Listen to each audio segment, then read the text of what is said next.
So when we talk about, how people are just adapting to these goals and they're trying to implement things, I want to take it back to a macro level rather than just focusing on a company level. And when I look at macro themes, or we look at revolutions throughout the past, we've got, started with the Industrial Revolution back in the 1700s. We had steam and railways. We had steel, electricity, and heavy manufacturing. Went on to oil automation and mass production. And these fast became some of the biggest markets in the world. And then obviously information and telecommunications with the IT boom. And now the top largest 5 companies in the world are IT companies. And we look at, all right, what's the next revolution? There's been a big talk around, well, this sustainability is going to be the next revolution. What's your view on that? Well, that's firmly our belief, is that the coming decades will be characterized by a transition to a zero carbon and more sustainable economy. And that will change the shape of every market across the economy. It'll change the operating environment for every company that we look at, and every company that anyone looks at across the investable spectrum.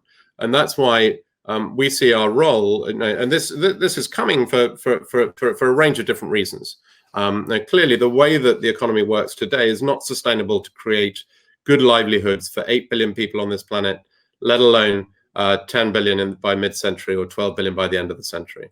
We need to de-link and disconnect the growth in better livelihoods and better lifestyles with the growth in resource consumption, because we live in a world where resources are finite, and we're already well beyond the carrying capacity of the planet.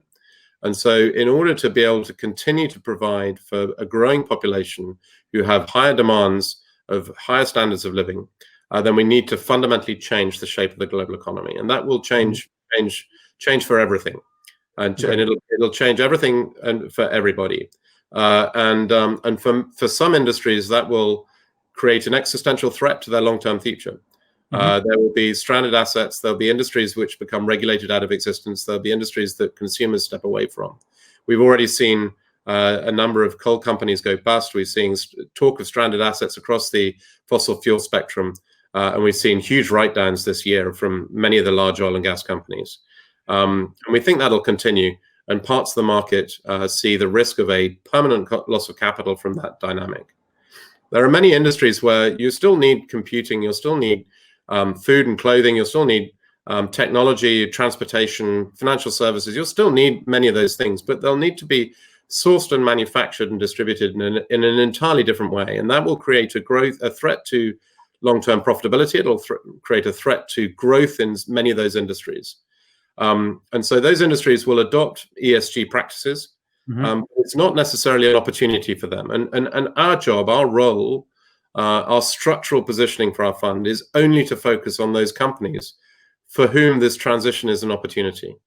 So many people talk about a company like Unilever being the most sustainable company in the world because they win all the prizes for how they run their business, how they source their product, how they manufacture, how they treat their staff.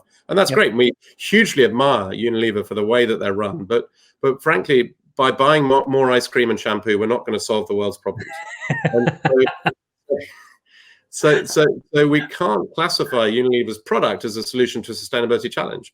Apple is a great business, and we all love Apple products, and I use Apple products. But essentially, Apple's motivation is to encourage my 16-year-old daughter to upgrade her mobile phone again, and that's just creating new e-ways. And so not companies like that are solving the world's challenges. We're looking at companies where the product is actively a solution. We talk about this lockstep relationship between higher unit sales growth, selling more product, and a better outcome. So we're looking at companies which are selling wind turbine blades, which are selling healthcare solutions, which are selling educational tools, and so on and so forth, where every time they sell another product, then that's a good thing. We want to see them selling more product. We want to see those companies being successful, because that is what is going to help us fix our future. Yep. So really embedding the sustainable theme. Yeah. Creating a better environment.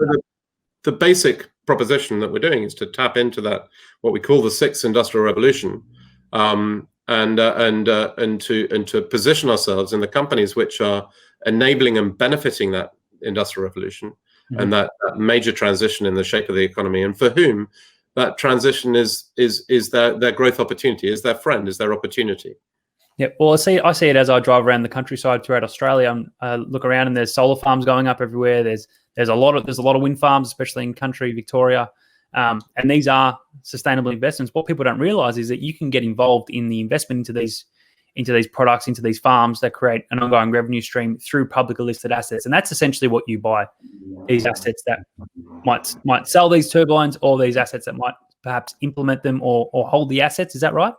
Yeah, that's the plan. And across that value chain. So, clearly there's a lot behind. You can have a wind turbine. Behind that, there's blades, there's gearboxes, there's installers, there's maintenance, there's all sorts of parts of the value chain.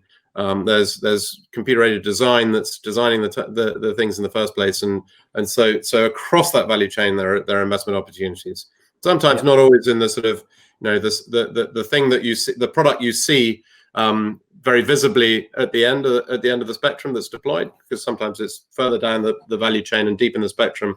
But it's all part of how we get those products to market and how we develop more sustainable forms of energy, more sustainable sort of solutions to hold the whole manner of challenges we face across the spectrum.